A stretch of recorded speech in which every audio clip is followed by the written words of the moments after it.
Good evening, ladies and gentlemen, and welcome to yet another great episode of Bahrain Now, your source of local initiatives, happenings, talents, and trends. I'm your host, Khalid Hijris, here to walk you through our exciting lineup of segments and personalities from around Bahrain. So don't go away, we'll be right back.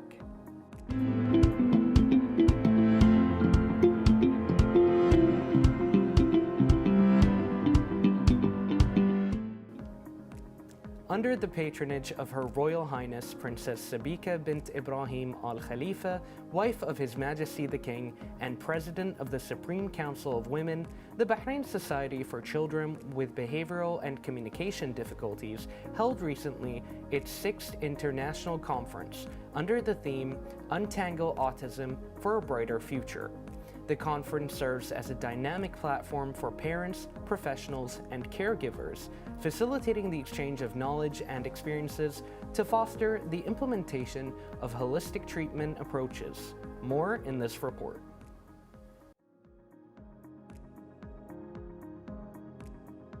Her Royal Highness the wife of His Majesty the King and President of the Supreme Council of Women, Princess Sabika bint Ibrahim Al Khalifa, deputized the wife of the President of the Royal Rescue and Safety Foundation of Bahrain, His Highness Sheikh Khalifa bin Hamad Al Khalifa, Her Highness Sheikh Naila bint Hamad bin Ibrahim Al Khalifa, to open the 6th International Autism Conference. The conference included several lectures on anticipating the future of others, during which participants discussed strategies for understanding the challenges of individuals with autism and the importance of early diagnosis and therapeutic intervention to achieve the best results.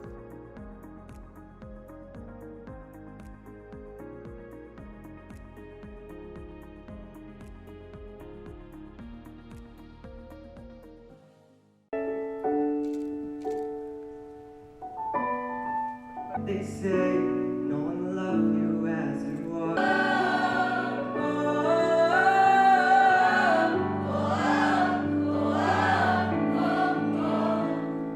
Another round of bullets hits my skin. It's reaching for the sky. I'm glorious. Yeah, that's only me.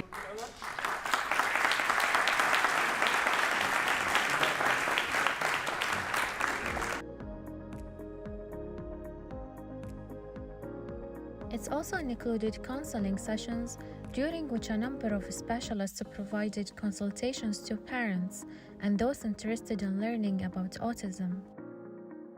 The conference also included a number of specialized exhibitions, most notably an art exhibition, to showcase the exceptional talents of children with autism.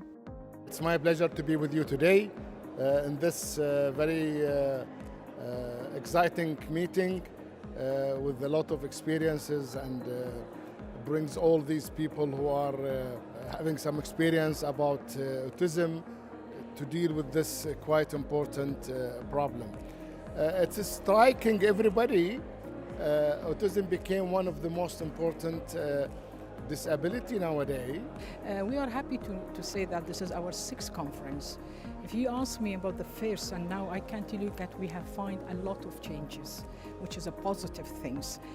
In the beginning, when we start, our main concern was for the community, okay, for the people of Bahrain, to know what is autism. It's awareness, because that time, 15 years now, or now we are going to be 20 years, the people, they were afraid to talk about autism. The people were denial to say that I have kids with autism, or they are not denying, but they don't know the science, they don't know the system, they are not familiar with it. I think these conferences, it really give like a kind of understanding in a simple way, that this is what it means about conference. If you saw these symptoms, you have to take a notice about it. And I think at the same time, when you come to the conference and you see all the mothers and you see other people, you say, I am not alone. We've been almost every 2 years, we do a conference where we invite the most well-known experts in the field of autism and child difficulties. They introduce their latest studies and findings about autism, and also at the same time in the afternoons they provide consultation for the parents.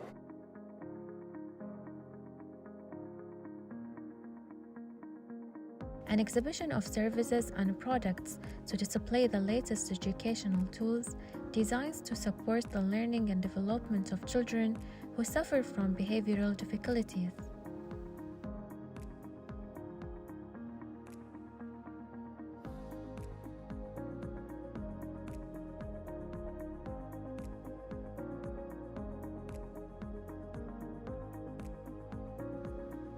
The three-day conference highlights the latest treatments for autism and provides comprehensive strategies for managing the medical and behavioral symptoms, with the aim of improving quality of life and raising community awareness about autism.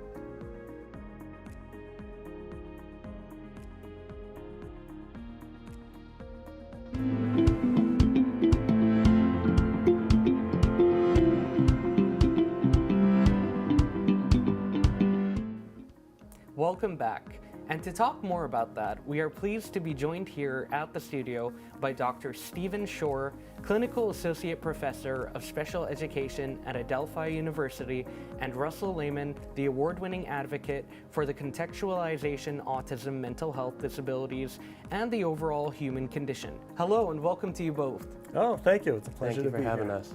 It's a real pleasure to have you guys here. I know that this is a topic that, a lot of people are very passionate about, and it's one with that requires a lot of expertise in it in order to fully understand it. So again, I'm very happy to have you guys here to talk about it.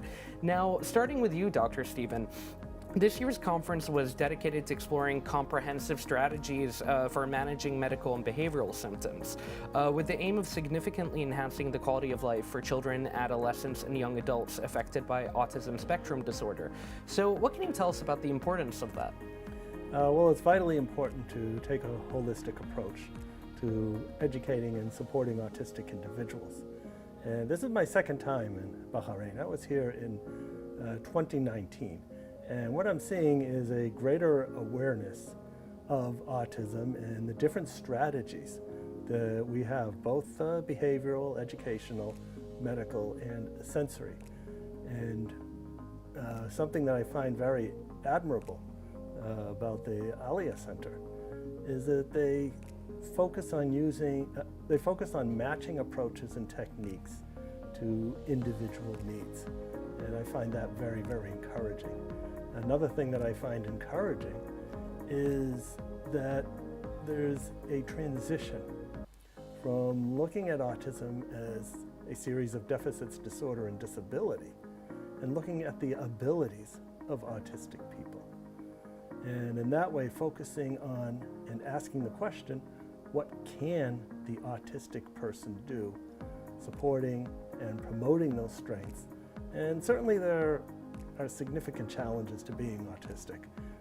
Both Russell and I know that, being autistic ourselves. And we can't ignore those challenges, those difficulties, as what's in the title. And the idea now is we see these difficulties as barriers, and we need to tear down these barriers to empower the autistic person to use their strengths. And that's very encouraging. Very brilliantly said, and I think the fact that you're both here today is a testament to what any individual with autism is capable of. Like you said, erasing that kind of approach to it as a difficulty being a straight up barrier and seeing it as something to kind of overcome. Now on that note, what can you tell us about your own personal contribution to this conference? Yes, be glad to.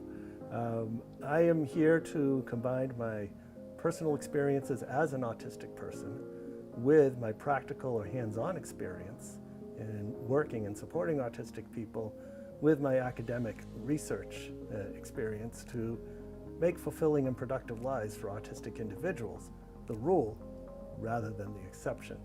And my topic for this conference was what is known as the hidden curriculum. The hidden curriculum describes all those unspoken rules that everybody seems to understand, and they're not written. You don't find them anywhere, not in an employer's manual, not in a student code of conduct.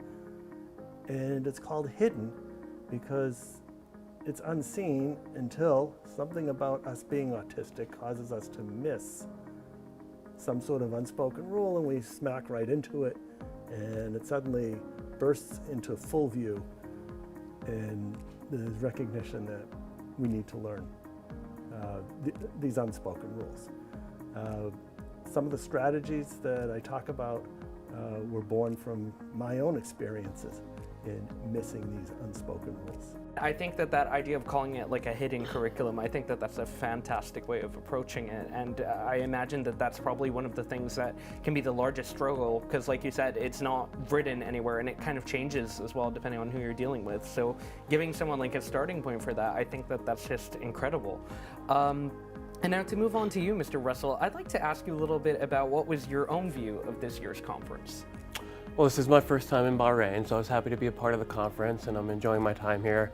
The view so far of this conference is there's a lot of passionate people here. I mean, autism, it hits close to home for a lot of people, you know, whether you know somebody or whether it's in your family. And I think everybody at this conference just wants to get together to learn how we can love not just, you know, people with autism better, but love each other better. How can we all support each other in this journey that autism is a part of, right? And I think my impression is, you know, there's a lot of awareness out there, which is great.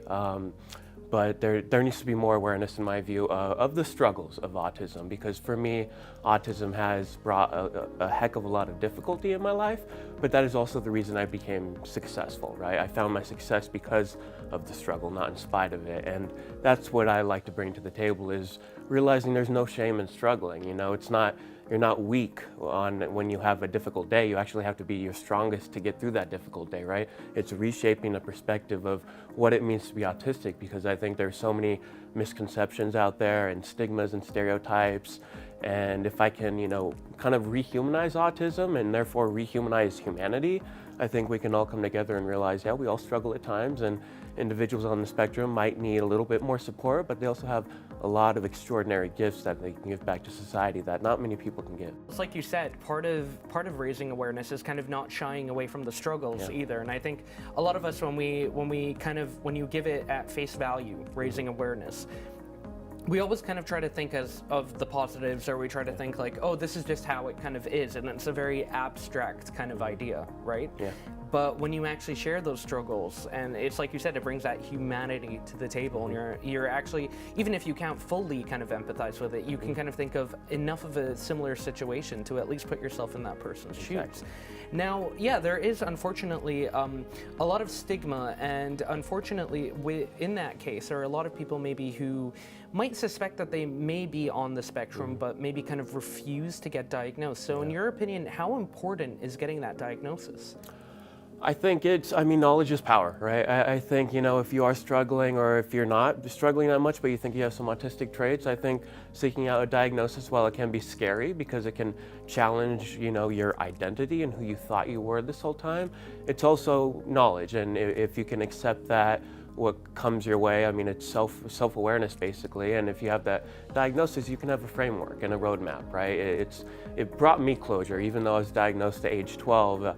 It took a while for me to get diagnosed, but once I had the diagnosis, it gave me a framework and closure, and things started to make sense. I could connect the dots, and therefore things got a little bit easier because I knew the why. There was no questioning, why am I like this? I knew why now. And I think, you know, that is huge when it comes to self-acceptance, because there are a lot of individuals who are different and, you know, autistic, they're different, and society is not that accepting of those who don't fit in, right? And so again, even though I like being different, I don't like feeling different. And that is something that, you know, I have to accept that, yeah, I am different, and that means I'm gonna feel different, but to be able to be empowered by that rather than ashamed of it, I think a diagnosis can help in a big, big way. I think what you said really brought the point home, the idea of liking being different, but, you know, nobody wants to feel kind of ostracized or feel like they're out on the fringes.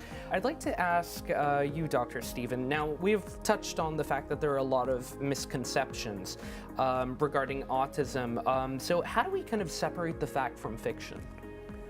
The best way to do that is to get to know autistic people. Get to know people like myself, like Russell over here, and other autistic individuals. And as Russell so eloquently said, put a human face on to autism, because we're just as human as anybody else. And one way to look at autism is that it's an extension of the diversity of the human gene pool. And what that suggests is that we're going to have some areas that we have incredible strengths and incredible abilities. And yet at the same time, there'll be some areas where we're significantly challenged and will need a lot of support. Often there isn't that much in the middle. And it's this characteristic that is often confusing to people who encounter us, autistic individuals, and even can be confusing to us as well. How can this person be so good at this, but have a significant challenge at that? And one example, a personal example, is that at age 4, I was found by my parents taking apart a watch, very much like this, with a sharp knife. I'd pop open the back, remove the motor, extract some of the gears, spin them around, and then put it all back together again. And the watch still worked, and there weren't any pieces left over. So in order to take apart a watch, especially without the correct tools, you need very good, very well-developed what are known as fine motor controls. And these are the controls that fine motor control enables you to button your shirt, zip, tie your shoes, as compared to gross motor control, which is big body movement. So something that was always curious to me is that how could I be so good at taking apart watches, but when it came to penmanship, which also requires small motor, fine motor control, I was a complete disaster. And one of the worst things I could experience in school would be to walk into a room with a paragraph on the board, because what that suggested is that we were going to have to copy it down, and by the end of the period, I'd only gotten through a few words and everybody else had finished and gone to recess. Now there's some interesting neurological explanations for that you can get from your favorite occupational therapist. In addition, this is an example of that widely varying skill set. So good at taking apart small devices, but that sharp line is crossed when it came to writing.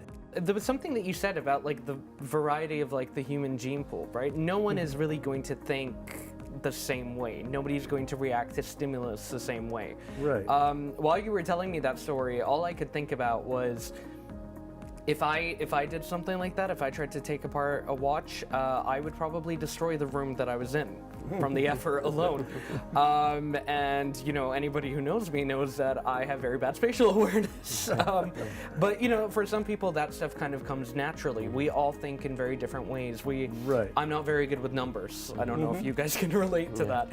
But you know, there are different types of information that seem to come easier to some individuals. And I imagine, you know, it's sort of there in the name, autism spectrum disorder. Right. There's a variety of things, and I imagine a multitude of ways that it can manifest. And you know, there is that, and you can tell me if this is a myth or not, but there is often that idea that people with autism generally have this one topic in particular on which they are almost naturally an expert. You know, I don't know if that's true or not. Feel free to correct me on that. Many of us are, but many of us aren't as well. So it's a myth that every autistic person is going to be sometimes what is termed as a savant in one particular area. That may or may not be true. I think it may be only 10% of us. And, Okay, wow, that's a little sad then. And you brought up a very important point as you were talking about diversity, and that is the topic of neurodiversity. And what neurodiversity refers to is the fact that there's incredible differences, and you were just talking about it, between how people process information, the way their brains receive information, process it, and then express it. That's neurodiversity. The human race is incredibly neurologically diverse. Now, when we talk about autistic people, we're considered as being neurodivergent, which means that we differ more than most other people. And that also includes, for example, people with ADHD, dyslexia, synesthesia, and various other conditions. Yeah, I mean, again, it's almost staggering just to think about the ways of how different we all are. And it's great now that we can have a conversation about it, because, you know, it eases communication, first of all. Any of those, like, for example, we're talking about, like, you mentioned, like, the hidden curriculum, and it's almost like, I imagine it would feel akin almost to someone, going to a culture they've never been before, reaching out, for a handshake, or, using a term that, for you would be all right. Yeah. Actually saying all right, for example, I mean, I still remember in the UK, all right is used as hi, for example. That was something that, when I was there, and I grew up there, but I'd gone after a long time, and it was kind of like, why are they just asking me all right? Yeah. It's like you have something missing, and you're trying to, without any instruction, you have to try to connect those threads. Right. Now, on that note, you've both been able to make the most out of your experiences, and clearly you've both managed to reach such heights. I'd like to ask you both individually to tell me a little bit about how autism kind of put you on the trajectory that you currently are on, starting with you, Dr. Stephen. All right, so when I think about autism, it makes me think of what I call the 4 A's of autism. And these 4 A's are a set of, you can almost think of them as developmental steps that people go through. I've also seen entire countries go through these steps as well, organizations, groups, individual groups. And the first A is awareness. And we've been at awareness, you might say, national and international organizations, making society aware of autism. So we've gotten from a point to where autism, back when I was diagnosed and back when I was in school, was thought to be a very rare, severe psychiatric condition caused by poor mothering. Now we know better, and the Center for Disease Control and Disease Prevention in Atlanta accepts an incidence rate of 1 in 36. That's a lot of autism. And we've gotten so much better at recognizing autism, whether it's at home, in education, in employment, in the community, and increasing numbers of autistic people reading about it and saying, well, gee whiz, I think that's me, and now I'm going to get that confirmed with a more formal diagnostic procedure. So that's the foundation, awareness. The next step is acceptance. And when we talk about my parents, first they became aware that I was autistic at 18 months when I was struck with what I call the regressive autism bomb, where 30% of us on the spectrum, we develop typically, and then there's a regression, and I lost functional communication, had meltdowns, withdrew from the environment, and in brief, I became a very autistic little kid. Because there was so little known about autism, again, lack of awareness, the doctors who had seen me said, well, we've never seen such a sick child, send him off to an institution. Well, fortunately, my parents, like we see ever increasing numbers of parents around the world, here in Bahrain as well, they advocated on my behalf, and they convinced the school to take me in about a year. And it was during that year they implemented what we would today refer to as an intensive home-based early intervention program, using strategies that we'd see in the Alia Center that now have names to them. And that's when we turn towards the acceptance phase. My parents accepted me for who I was, and yet realized that there was a lot of work that needed to be done if I were to lead a fulfilling and productive life. So they did get to work. And I think the most important breakthrough was after their initial attempts to get me to imitate them. Imitation is a time-honored educational strategy. Everybody in the studio has used imitation. Everybody in the world uses it. I'll show you how to do it. You do it like this. Okay, now you do it. That's imitation. But perhaps due to a difference in mirror neurons, it didn't work for me, as it doesn't work for many. So my parents, upon having a framework of acceptance, they flipped it, and then they imitated me.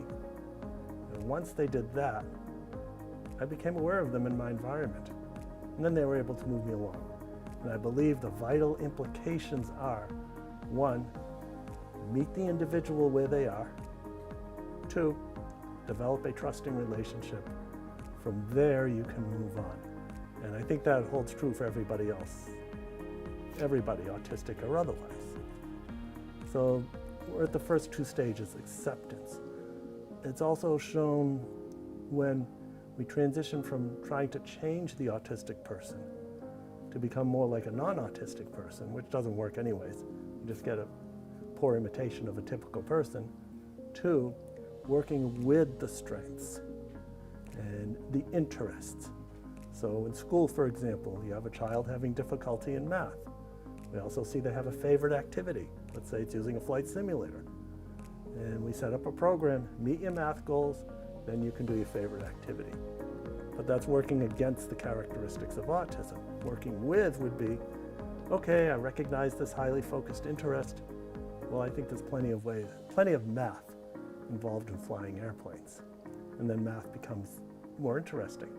So then we get to the third step. And that third step is appreciation. And that is when we see autistic people being valued for what we can contribute to society. So for example, I'm valued at my university at being able to bring the autistic experience to teaching my students on how to better support autistic individuals. Now we have Russell over here, who's valued for bringing humanity, introducing humanity or reintroducing humanity to autism. And we're both valued for bringing that inside view. We see large IT companies actively seeking autistic individuals because some of us can engage in computerized geekery at levels that nobody else can. Not all of us, it's a myth, here's another myth, that all of us are IT geeks. It's a small portion, big enough for them to notice. But we also have to ask, what about everybody else? And how are we going to provide these supports? And then that fourth A is action. And action is all the work that we put in to making those first three A's work. And my parents, at the very beginning, accepting me for who I was, and then working with me as opposed to against me, is what set my initial trajectory, combined with an intense curiosity as to why things work the way they work, whether it's watches, bicycles, music, whatever it may be. I think that, the way that you added that, the 4 A's, I think that those are perfectly succinct and actually very practical steps as well for explaining, what the experience is kind of like. And then not only that, but the way that you brought it in is the involvement of, for example, your parents, or even the example that you gave with education.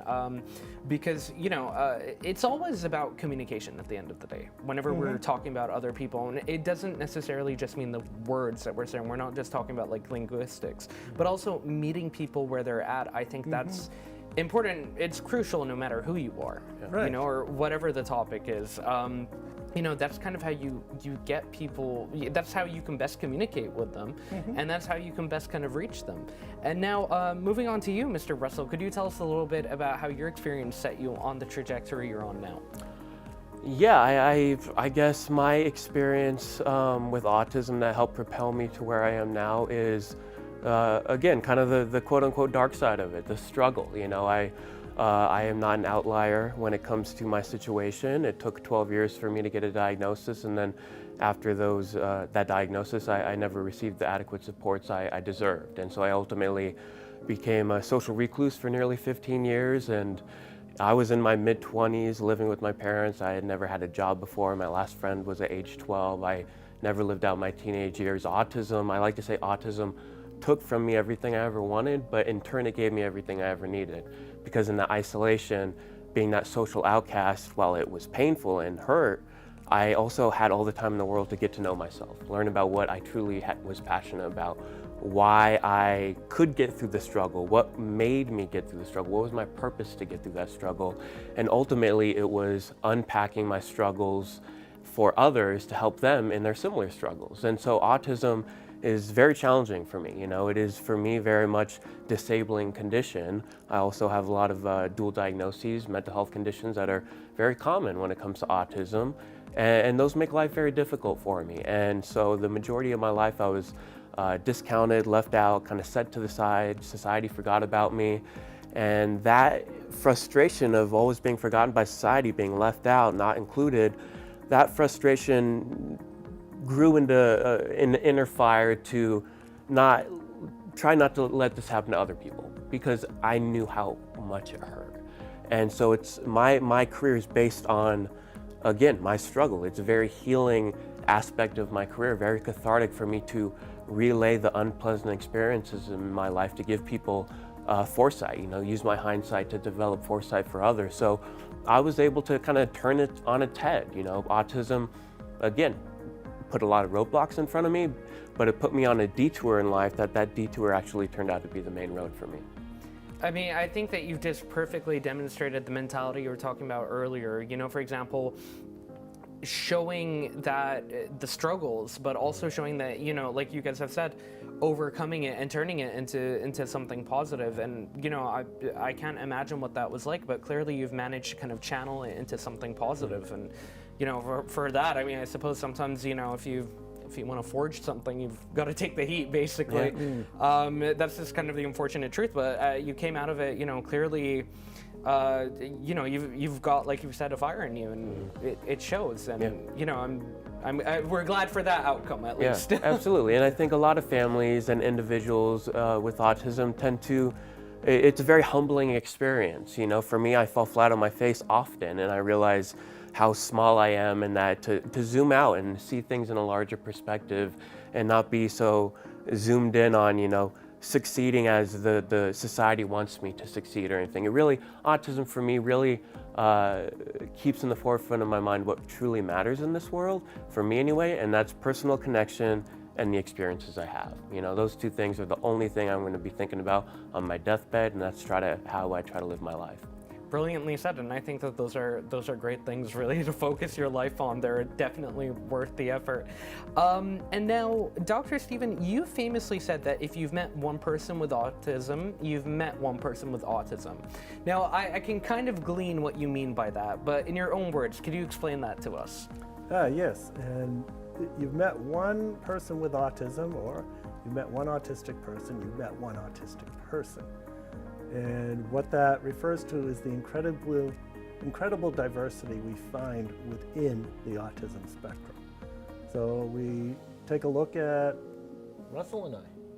We're both autistic. We've got a lot of differences, a lot of similarities.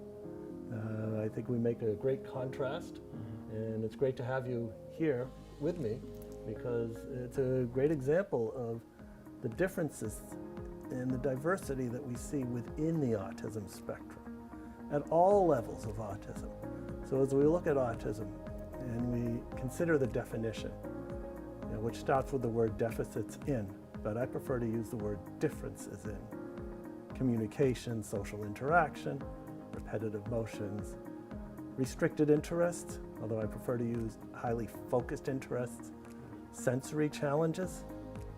And for example, there are autistic people who have more support needs than us and would not be able to communicate in the way we're communicating with you. We are bound together with these individuals through differences in communication. For some individuals, it means not being able to speak, not being neurologically being able to speak, but when given a different way of communicating, such as an assistive communication device, pointing at pictures on an iPad, for example, then we find they may have the same range of intelligence as the rest of us. So it's that communication difference. Us, we seem to use words pretty well, but then again, we may tend to monologue on topics, breaking rules of hidden curriculum, you might say, and not giving another person a chance to talk. And that's just one example of how we're bound together by the definition, and yet within the definition we see incredible diversity. And I suppose that's the importance of having the holistic approach to everything, and it's a very individual experience, like you all said, and to see it manifest so differently. I mean, I'm sure there is a lot that you guys have in common, but at the same time, actually, I'm glad that you brought up the example of you, Mr. Russell, because you are both very clearly individual people. without you guys sharing the shared traits like in your stories, I mean, I would have no way of linking one person to the other. Yeah. So yeah, I mean, I think that that's a great point to bring up, and it's one, I think that that's one message that really needs to be like nailed in. Right. Absolutely. And moving on to you, Mr. Russell, society's understanding of autism is growing. What is the best way that we can kind of reach as many people and get them involved with the experience and help them understand it better? Well, I think the biggest incentive for society at large to pay more attention to autism is that you see that the accommodations that autistic people need actually benefit everybody, right? Like, you know, the sensory quiet rooms, like who doesn't need that at times, right? A quiet environment to just kind of chill out for a little bit. I think, you know, there's a lot of unpacking the autism experience that, again, I call autism an exacerbation of the human condition. For me, everything's just kind of turned up a lot, you know, it's like living life without a filter. It's very raw, it's very exhausting, it's depleting. But if I can unpack that, others can generalize that and find it actually relatable, right? You know, again, it's just it's a spectrum of the human condition, and the autism spectrum is almost as wide as the human spectrum. And I think, you know, the biggest thing is to, again, meet me where I'm at, but also realize that it's an investment. Let me say that, you know. For me, again, it took me a long time to bloom, so to speak. I'm 33 years old now, and I'm only just beginning. And I think that's true for a lot of individuals and their families with autism. They're not going to hit the typical milestones. Everything's going to be delayed.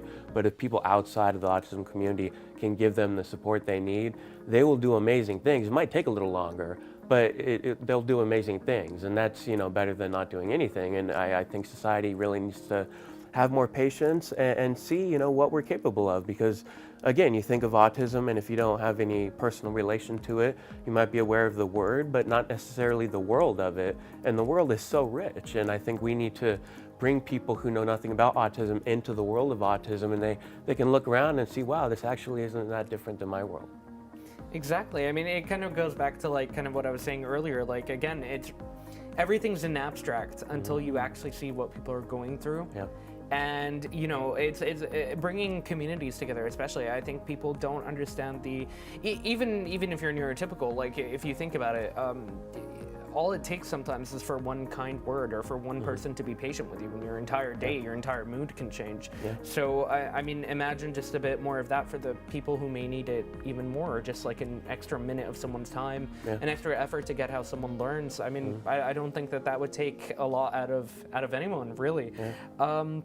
Now, moving on to you, Dr. Stephen, many parents, they send their children to ABA centers to prepare them for a typical school experience. And what, if any, circumstances would have to exist in such a center to qualify it as good preparation for a school?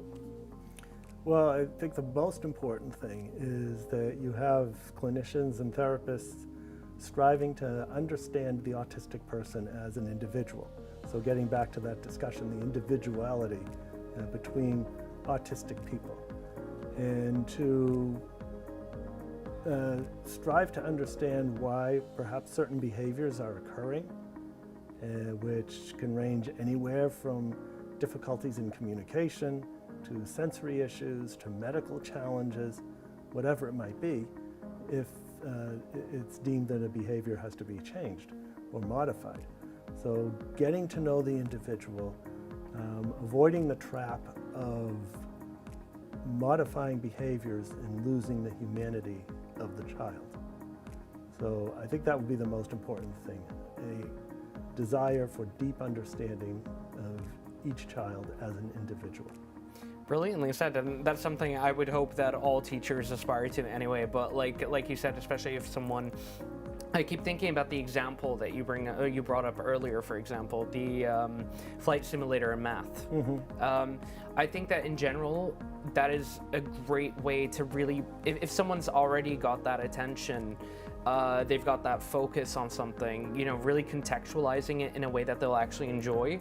Right. I think is a great way in order to meet someone basically where they're at, you know. That phrase I think is crucial, so, at least so far. That's what I'm getting. Right. Working with the person, not against the person.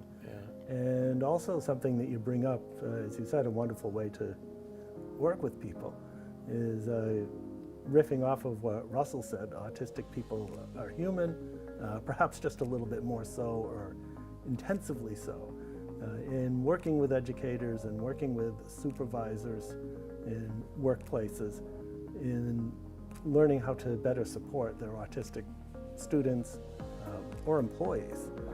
A common theme that I get as feedback is, well, you know, all this work that I've done to better understand how to communicate with my autistic student, employee, all these strategies that I've learned and used has actually made me a better teacher or supervisor overall. So it's really just a matter of good practice, be it education or employment or whatever it might be. And then, because autistic people are a study of extremes, turning it up a notch or two as needed. Brilliantly said. And again, I would add to that communication. Yes. Is clearly being able to really reach Right. out to your students or to anybody else who needs it. And now, building on that, I'd like to ask you how field research contributes to the progress of successful dealing with intellectual disabilities and autism spectrum disorder. Like, what can you tell us about your efforts along with other specialists when it comes to research? Yeah, research is a fascinating area. And my belief is that whatever you're researching in has to be meaningful for the community you're researching on. So in this case, the autistic community. And currently my research is focused on what is known as participatory action research. And what that means is that you involve the community in the research. So I'll give you a brief example. A colleague and I got it in our heads that we wanted to study what is the most challenging healthcare issue facing autistic people.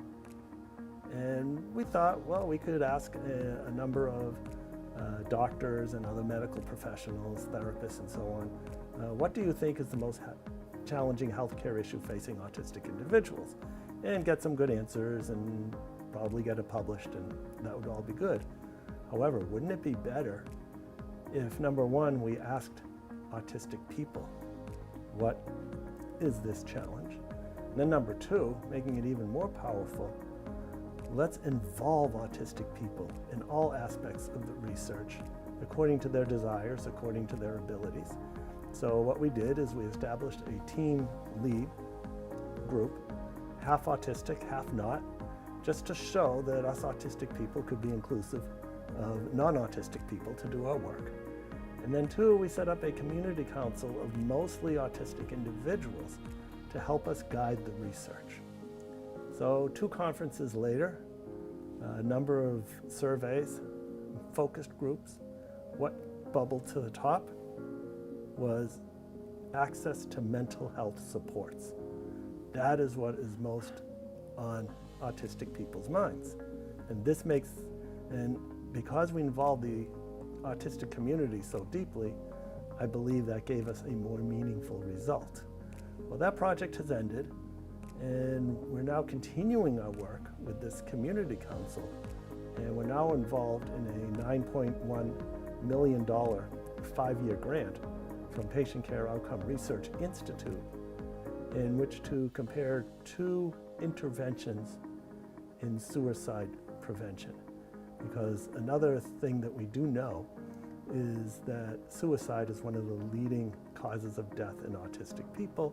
So this is where we should be putting our efforts, and we're making use of the community council to make sure that our strategies, how we implement these strategies, how the clinicians will interact with their clients are in a way that is meaningful to autistic people.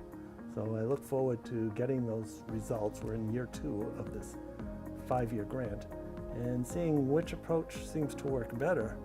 And my suspicion is what we're going to find is that approach A is going to work better with a certain type of autistic person, and type B will probably work better with this other type of autistic person. And that goes also with my belief that we need to match techniques and strategies and approaches to individual profiles. I mean, again, it always comes down to that, doesn't it? The human or the individual at the heart That's of right. it. Yeah. and that kind of being able to communicate with them in a way that's kind of like on their terms.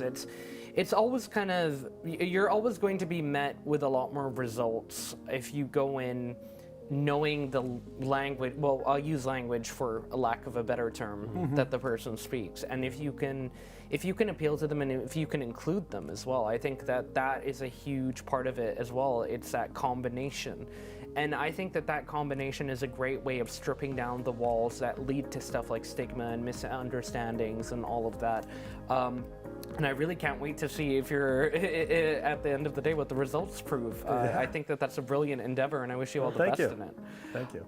Now, just before we wrap up, I'd like to ask the both of you, is there anything, any message, anything you'd like to say to our viewers?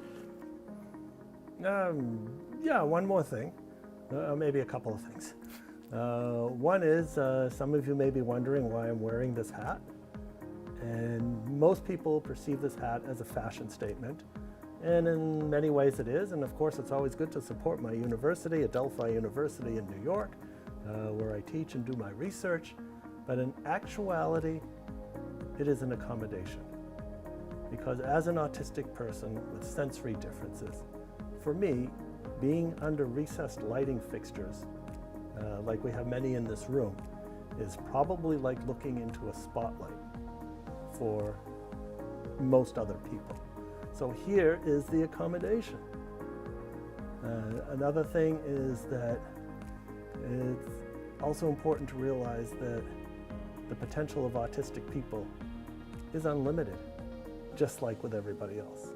And it's up to us, those of us who are involved in this conference here by the Alia Center, Untangling Autism, anyone who supports autistic individuals, and including those of us who are autistic, we need to find ways to maximize that potential. Brilliantly said. And you, Mr. Russell? Gosh, I would say my journey, like many others with autism, it has been a long, arduous journey. And sometimes parents and individuals with autism, we get frustrated because we're focusing so much on our destination, and that's not occurring because autism can get in the way of that. And I think if we can again zoom out and realize, yeah, it's not so much about the destination, it's not so much even about the journey, but really it's about the scenery around you on that journey, to look around and see what's in front of you. I think autism, again, can redefine what life is. I mean, autism brings me a lot of struggles, but also makes life incredibly beautiful, and you can't have one without the other. You have to have both. And so again, I just want to say that, yeah, there are going to be times when, families and individuals are going to get tired and, not want to be autistic at times and feel like they just want the normal path, so to speak. But it's a special path, and it's a path that very few people get to actually see up close and personal. And everybody can tell you that when they are on that path, whether it's a family member with autism, whether they have autism, a friend, that path, while it may be very difficult, it's, again, incredibly beautiful, enlightening, and I think it makes you a better human overall because you have more compassion and open-mindedness towards anybody. And again, that diversity that we talked about, that is the human condition. Brilliantly said. It was such a pleasure to have the both of you here. I learned a lot from our talk, and I know for a fact that our viewers will learn a lot from it as well. I can't wait to see what you guys do next. Thank you again. Well, thank you very much. Viewers, don't go away. We'll be right back with more on Bahrain Now.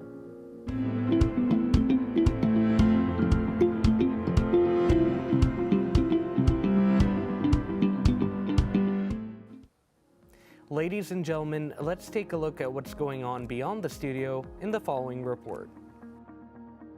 Year after year, Bahrain International Circuit hosts the Formula One Bahrain Grand Prix, which has become known as one of the most exciting races of the Formula One season. 20 years of making history is the name given to this year's race, as Bahrain International Circuit celebrates the 20th anniversary of hosting Formula One races in Bahrain. This year's race also kicks off as the opening round in the new Formula One 2024 season calendar, consisting of 24 races on the International Automobile Federation's calendar. Here today, as a new member of the Formula One club. It is a club that spans the globe, thanks to the very diligent efforts of Mr. Ecclestone here next to me. It represents excellence, it represents competitiveness, and it represents quality. And above all else, Those are the elements that we would like to see fostered inside Bahrain. So we've just given you a very small taste here tonight of what you can expect when you come out there. But I can guarantee that you will have a young country, an eager country, and a country that will welcome you with open arms. The home of motorsports in the Middle East, this phrase confirms Bahrain history since 2004, after opening the circuit and hosting the first race in the region, which entered a new era in hosting major international sporting events. His Royal Highness the Crown Prince and Prime Minister Prince Salman bin Hamad Al Khalifa had a prominent role in adopting this project, which strengthened Bahrain's position in international sports circles to fulfill the vision of His Majesty the King.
Well, ladies and gentlemen, we've made it to the finish line.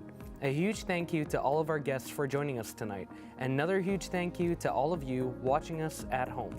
As always, be sure to reach out to us on our social media accounts shown below. We love to hear from you. This was Khalid Hijris, and until next time, good night and God bless.